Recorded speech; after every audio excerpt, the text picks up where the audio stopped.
Hi friends, welcome back to my channel. ನಾವು ಇವತ್ತು ಮಾಡ್ತಾಯಿದ್ದೀವಿ ಬೆಂಡೆಕಾಯಿ ಸಾಂಬಾರು. ಸೊ ತೊಗರಿಬೇಳೆ ಸಾರಾಯಿತು, ನುಗ್ಗೆಕಾಯಿ ಸಾಂಬಾರಾಗಿದೆ. ಈ ಬೆಂಡೆಕಾಯಿ ಸಾಂಬಾರನ್ನ ಯಾವ ರೀತಿ ಮಾಡೋದು? ಸೊ ನೋಡಿ ಎಷ್ಟೊಂದು ಚೆನ್ನಾಗಿ ಬಂದಿದೆ ಈ ಒಂದು ಬೆಂಡೆಕಾಯಿ ಸಾಂಬಾರು ಅಂತ. ಈ ಒಂದು ಬೆಂಡೆಕಾಯಿ ಸಾಂಬಾರು ನೀವು ಚಪಾತಿನಲ್ಲಿ ತಿನ್ಬೋದು, ಅನ್ನದಲ್ಲಿ, ರೊಟ್ಟಿನಲ್ಲಿ, ಮುದ್ದೆನಲ್ಲಿ, ಸೊ ಯಾವುದ್ರಲ್ಲಾದ್ರೂ ಇದು ಒಳ್ಳೆ ಕಾಂಬಿನೇಷನ್ ಆಗುತ್ತೆ. ಸೊ ಹಾಗಾದರೆ ಬನ್ನಿ ಈ ಒಂದು ಬೆಂಡೆಕಾಯಿ ಸಾಂಬಾರನ್ನ ಯಾವ ರೀತಿ ಮಾಡೋದು. ಅನ್ನದಲ್ಲಂತೂ ತುಂಬಾ ರುಚಿಯಾಗಿತ್ತು. ಸೊ ನೋಡ್ಬೋದು ನೀವು ಎಷ್ಟೊಂದು ಚೆನ್ನಾಗಿ ಬಂದಿದೆ, ಎಷ್ಟೊಂದು ಕಲರ್ಫುಲ್ಲಾಗಿ ಬಂದಿದೆ ಅಂತ. ಹಾಗಾದರೆ ಬನ್ನಿ ಇದನ್ನು ಯಾವ ರೀತಿ ಮಾಡೋದು ಅಂತ ನೋಡ್ಕೊಂಬರೋಣ. ಮೊದಲಿಗೆ ನಾವಿಲ್ಲಿ ಒಂದು ಪಾತ್ರೆನ ಇಟ್ಟಿದ್ದೀವಿ. ಅದಕ್ಕೆ ಸುಮಾರು 1 ಲೀಟರ್ನಷ್ಟು ನೀರನ್ನು ಸೇರಿಸಿದ್ದೀವಿ. ಇವಾಗ ನೀರು ಚೆನ್ನಾಗಿ ಕಾಯಬೇಕು. ಕಾಯ್ದಾದ್ಮೇಲೆ ಈ ಕಟ್ ಮಾಡ್ಕೊಂಡಿದ್ದೀವಲ್ವ, ಚೆನ್ನಾಗಿ ತೊಳೆದ್ಬಿಟ್ಟು ಈ ರೀತಿ ಕಟ್ ಮಾಡಿಕೊಂಡು ಅದನ್ನು ನಾವು ಈ ಪಾತ್ರೆಗೆ ಸೇರಿಸಿದ್ದೀವಿ. ಬೆಂಡೆಕಾಯಿ ಸೇರಿಸಾದ್ಮೇಲೆ ಇದಕ್ಕೆ ಒಂದು ಸ್ವಲ್ಪ ಹುಣಸೆಹಣ್ಣಿನ ರಸನ ಇದಕ್ಕೆ ನಾವು ಆ್ಯಡ್ ಮಾಡ್ಕೊಳ್ಳೋಣ. ಸುಮಾರು ಒಂದು ಚಿಕ್ಕ ನಿಂಬೆ ಗಾತ್ರದ ಹುಣಸೆಹಣ್ಣನ್ನು ನೆನೆ ಇಟ್ಟು ಅದರ ರಸನ ತೆಗೆದು ಇದಕ್ಕೆ ಸೇರಿಸಿದ್ದೀವಿ. ಆಮೇಲೆ 1.5 ಟೀ ಸ್ಪೂನ್ನಷ್ಟು ಉಪ್ಪನ್ನು ಸಹ ಇದಕ್ಕೆ ಆ್ಯಡ್ ಮಾಡ್ತಾಯಿದ್ದೀವಿ.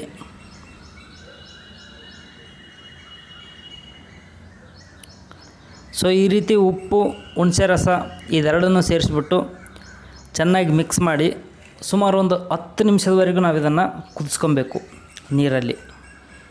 ಈ ಬೆಂಡೆಕಾಯಿ ಕಲರ್ ಫುಲ್ ಚೇಂಜ್ ಆಗಬೇಕು, ಅಲ್ಲಿವರೆಗೂ ನಾವು ಇದನ್ನು ಕುದಿಸ್ಕೊಬೇಕು. ಸೊ ಇದು ಈ ಸೈಡ್ ಕುದೀತಾ ಇರುತ್ತೆ. ನಾವು ಇನ್ನೊಂದು ಕಡೆ ಸಾಂಬಾರಿಗೆ ಮಸಾಲೆನ ರೆಡಿ ಮಾಡ್ಕೊಳ್ಳೋಣ. ಅದಕ್ಕೋಸ್ಕರ ನಾವಿಲ್ಲಿ 1 ಕಪ್ನಷ್ಟು ತೆಂಗಿನಕಾಯಿನ ತೊಗೊಂಡಿದ್ದೀವಿ, ಹಸಿ ತೆಂಗಿನಕಾಯಿ. ಆಮೇಲೆ 1 ಈರುಳ್ಳಿನ ತೊಗೊಂಡಿದ್ದೀವಿ, 1 ಗಡ್ಡೆ ಈರುಳ್ಳಿ. ಆಮೇಲೆ 1-2 ಟೊಮೊಟೊನ ತೊಗೊಂಡಿದ್ದೀವಿ. ಸ್ಪೈಸಸ್ಗೆ ನಾವು ಇದಕ್ಕೆ ಸಾಂಬಾರು ಮಸಾಲನ ಹಾಕ್ತಾಯಿದ್ವಿ. ಆಮೇಲೆ ಒಂದು ಸ್ವಲ್ಪ ಅಚ್ಚಕಾರದ ಪುಡಿ ಸಹ ಹಾಕ್ತಾಯಿದ್ವಿ, 1 ಟೀ ಸ್ಪೂನ್ನಷ್ಟು ಹಾಕ್ಕೊಳ್ತಾಯಿದ್ದೀವಿ. ಆಮೇಲೆ ಒಂದು ಸ್ವಲ್ಪ ಕೊತ್ತಂಬರಿ ಸೊಪ್ಪು. ಇವಾಗ ನಾವು ಮಿಕ್ಸಿಗೆ ಹಾಕಬೇಕಾದ್ರೆ ಎಷ್ಟು ನೀರು ಬೇಕೋ ಅಷ್ಟನ್ನು ನೀರು ಇದಕ್ಕೆ ಸೇರಿಸಿಬಿಟ್ಟು ಚೆನ್ನಾಗಿ ರುಬ್ಕೊಂಬರೋಣ. ಇವಾಗ ನೋಡ್ಬೋದು ನಾವು ನುಣ್ಣಗೆ ರುಬ್ಕೊಂಬಂದಿದ್ದೀವಿ ನೋಡಿ. ಅದಕ್ಕೆ ನಾವು ಇದನ್ನು ಗ್ರೈಂಡ್ ಮಾಡ್ಕೊಬೇಕಾಗುತ್ತೆ. ಸೊ ಇವಾಗ ಈ ಸೈಡ್ ನೋಡ್ತಾ ಇದ್ದೀರಾ, ಬೆಂಡೆಕಾಯಿ ಕೂಡ ಚೆನ್ನಾಗಿ ಕುದೀತಾ ಇದೆ. ಸೊ ಕುದ್ದ ಮೇಲೆ ಬೆಂಡೆಕಾಯಿ ಕಲರ್ ಕೂಡ ಚೇಂಜ್ ಆಗಿದೆ.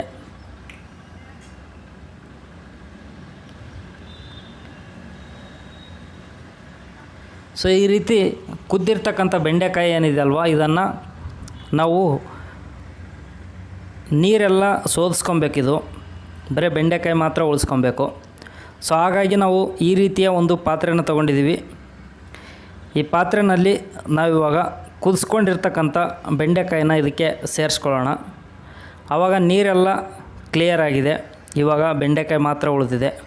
ನೋಡ್ಬೋದು ಎಷ್ಟೊಂದು ಚೆನ್ನಾಗಿ ಬಂದಿದೆ, ಚೆನ್ನಾಗಿ ಕುದ್ದು ಸಾಫ್ಟಾಗಿದೆ ಇವಾಗ ಬೆಂಡೆಕಾಯಿ.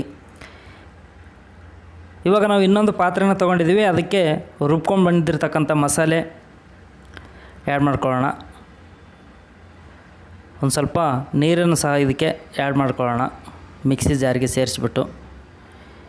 ಇವಾಗ ನಾವಿಲ್ಲಿ 1 ಬೌಲ್ನಷ್ಟು ತೊಗರಿಬೇಳೆನ ಕುದಿಸಿಬಿಟ್ಟು ಇಟ್ಕೊಂಡಿದ್ವಿ. ಈ ಕುದ್ದಿರ್ತಕ್ಕಂಥ ತೊಗರಿಬೇಳೆಗೆ ಸಹ ಇದಕ್ಕೆ ಆ್ಯಡ್ ಮಾಡ್ಕೊಳ್ಳೋಣ. ಇದನ್ನು ಸೇರಿಸಾದ್ಮೇಲೆ ನಾವು ಇದಕ್ಕೆ ಒಂದು ಸ್ವಲ್ಪ ನೀರನ್ನು ಸೇರಿಸ್ಬಿಟ್ಟು ಇವಾಗ ಚೆನ್ನಾಗಿ ಮಿಕ್ಸ್ ಮಾಡಿಕೊಂಡು ಇದನ್ನು ನಾವು ಕುದಿಯೋಕ್ಕಿಡೋಣ. ಗ್ಯಾಸ್ನ ಆನ್ ಮಾಡಿಬಿಟ್ಟು ಇವಾಗ ಇದನ್ನು ಕುದಿಯೋಕ್ಕಿಡ್ತಾಯಿದ್ವಿ.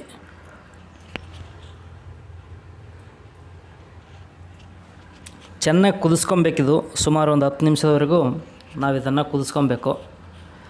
ಸೊ ತುಂಬ ಅಂದರೆ ತುಂಬಾ ರುಚಿಯಾಗಿ ಬರುತ್ತೆ ಈ ಒಂದು ಸಾಂಬಾರು.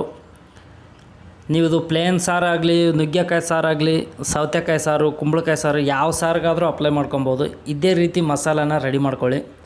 ಇವಾಗ ನಾವು ಬೆಂಡೆಕಾಯಿನ ಕುದಿಸ್ಕೊಂಡಿದ್ದೀವಿ, ಅದಕ್ಕೆ ಆ್ಯಡ್ ಮಾಡ್ತಾಯಿದ್ದೀವಿ. ತುಂಬ ಸಿಂಪಲ್ಲಾಗಿದೆ ಸಾಂಬಾರು. ನೀವು ಬೆಂಡೆಕಾಯಿ ಹಾಕಿದರೆ ಬೆಂಡೆಕಾಯಿ ಸಾಂಬಾರಾಗುತ್ತೆ. ನೀವೇನಾದರೂ ಹೀರೆಕಾಯಿ ಹಾಕ್ಬೋದು, ಸೌತೆಕಾಯಿ ಹಾಕ್ಬೋದು, ಅಥವಾ ಕುಂಬಳಕಾಯಿ, ನೀವು ಯಾವುದು ಬೇಕಾದರೂ ಇದಕ್ಕೆ ಆ್ಯಡ್ ಮಾಡ್ಕೊಳ್ಳಿ. ತುಂಬ ಅಂದರೆ ತುಂಬಾ ರುಚಿಯಾಗಿ ಬರುತ್ತೆ ಈ ಒಂದು ಸಾಂಬಾರು. ನೀವೇನಾದರೂ ಸಾಂಬಾರು ಊಟ ಮಾಡ್ತಾಯಿದ್ರೆ ಅಂದರೆ ಬೆಂಡೆಕಾಯಿ ಫ್ಲೇವರ್ ಇದರಲ್ಲಿ ಬರೋದೇ ಇಲ್ಲ, ಅಷ್ಟೊಂದು ಚೆನ್ನಾಗಿ ಟೇಸ್ಟಿಯಾಗಿ ಬಂದಿರುತ್ತೆ. ಬೆಂಡೆಕಾಯಿ ಊಟ ಮಾಡದೇ ಇರೋರು ಕೂಡ ಈ ರೀತಿ ಮಾಡ್ಕೊಂಡು ಊಟ ಮಾಡಿದರೆ ಈಸಿಯಾಗಿ ನಾವು ಬೆಂಡೆಕಾಯಿ ಸಾಂಬಾರನ್ನ ಊಟ ಮಾಡ್ಬೋದು. ಸೊ ನೋಡಿ, ಇವಾಗ ರುಚಿ ನೋಡಿಬಿಟ್ಟು ನೀವು ಉಪ್ಪನ್ನು ಸೇರಿಸ್ಕೊಳ್ಳಿ. ನಾವು ಮುಂಚೆನೇ ಒಂದು ಸ್ವಲ್ಪ ಉಪ್ಪು ಸೇರಿಸಿರ್ತೀವಲ್ವ ಬೆಂಡೆಕಾಯಿಗೆ, ಆಮೇಲೆ ನೋಡಿಕೊಂಡು ಒಂದು ಸ್ವಲ್ಪ ಉಪ್ಪನ್ನು ಸೇರಿಸ್ಕೊಂಡು ಈ ರೀತಿ ನೊರೆ ಹೋಗೋವರೆಗೂ ನಾವು ಇದನ್ನು ಕುದಿಸ್ಕೊಬೇಕು. ಆವಾಗಲೇ ಸಾಂಬಾರನ್ನ ಮಜಾ ಇರೋದು, ರುಚಿ ಬರುತ್ತೆ ಸಾಂಬಾರು. ನೀವು ಯಾವತ್ತಾದರೂ ಸಾಂಬಾರು ಮಾಡಿ ಚೆನ್ನಾಗಿ ಕುದಿಸ್ಬೇಕು ಸಾಂಬಾರು, ಆವಾಗಲೇ ರುಚಿ ಬರೋದು. ಸೊ ಈಗ ಇದಕ್ಕೆ ಇವಾಗ ಒಗ್ಗರಣೆ ಹಾಕೋಣ. ಅದಕ್ಕೋಸ್ಕರ ನಾವು ಇಲ್ಲೊಂದು ಚಿಕ್ಕ ಪಾತ್ರೆನೇ ಇಟ್ಕೊಂಡಿದ್ದೀವಿ, ಅದಕ್ಕೆ ಎಣ್ಣೆನ ಸೇರಿಸ್ಕೊತಾ ಇದ್ದೀವಿ. ಸುಮಾರು ಒಂದು 2-3 ಟೀ ಸ್ಪೂನ್ನಷ್ಟು ಎಣ್ಣೆನ ಸೇರಿಸಿದ್ದೀವಿ. ಎಣ್ಣೆ ಒಂದು ಸ್ವಲ್ಪ ಬಿಸಿ ಆಗ್ತಾ ಇದ್ದಂಗೆ ಇದಕ್ಕೆ ಜೀರಿಗೆ ಮತ್ತು ಸಾಸಿವೆ ಎರಡನ್ನೂ ಆ್ಯಡ್ ಮಾಡಿದ್ದೀವಿ.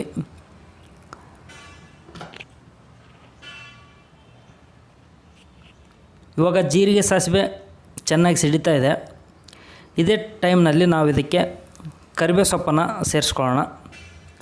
ಕರಿಬೇವು ಸೊಪ್ಪನ್ನು ಸೇರಿಸಾದ್ಮೇಲೆ ನಾವು ಇದಕ್ಕೆ ಒಂದು ಸ್ವಲ್ಪ ಬ್ಯಾಡಗೆ ಮೆಣಸಿಕಾಯಿನ ಆ್ಯಡ್ ಮಾಡ್ತಾಯಿದ್ದೀವಿ. ನೀವಿದ್ದರೆ ಹಾಕ್ಕೊಳ್ಳಿ, ಇಲ್ಲ ಅಂದರೆ ಇಲ್ಲ, ಇದೇನು ಆಪ್ಷನಲ್ಲು. ಸೊ ಇವಾಗ ಒಗ್ಗರಣೆ ಆಲ್ಮೋಸ್ಟ್ ರೆಡಿಯಾಗಿದೆ.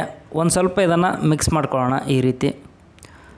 ಸೊ ಒಗ್ಗರಣೆ ರೆಡಿ ಆದಮೇಲೆ ನಾವು ಈ ಕಡೆ ಏನು ಸಾಂಬಾರು ಕುದಿಯೋಕೆ ಇಟ್ಟಿದ್ವಲ್ವ, ಇವಾಗ ನೋಡ್ಬೋದು ಕುದೀತಾ ಇದೆ ಸಾಂಬಾರು. ಈ ಕುದೀತಾ ಇರ್ತಕ್ಕಂಥ ಸಾಂಬಾರಿಗೆ ನಾವು ಈ ಒಗ್ಗರಣೆನ ಸೇರಿಸ್ಕೊಳ್ಳೋಣ. ಸೊ ನೋಡಿ, ಇವಾಗ ಚೆನ್ನಾಗಿ ಕುದ್ದು ನೊರೆನೇ ಬರ್ತಾಯಿಲ್ಲ. ಈ ರೀತಿ ಈ ಪ್ರಮಾಣಕ್ಕೆ ನಾವು ಕುದಿಸ್ಕೊಬೇಕು, ಆವಾಗಲೇ ಸಾಂಬಾರು ರುಚಿ ತುಂಬ ಅಂದರೆ ತುಂಬಾ ಚೆನ್ನಾಗಿ ಬರುತ್ತೆ.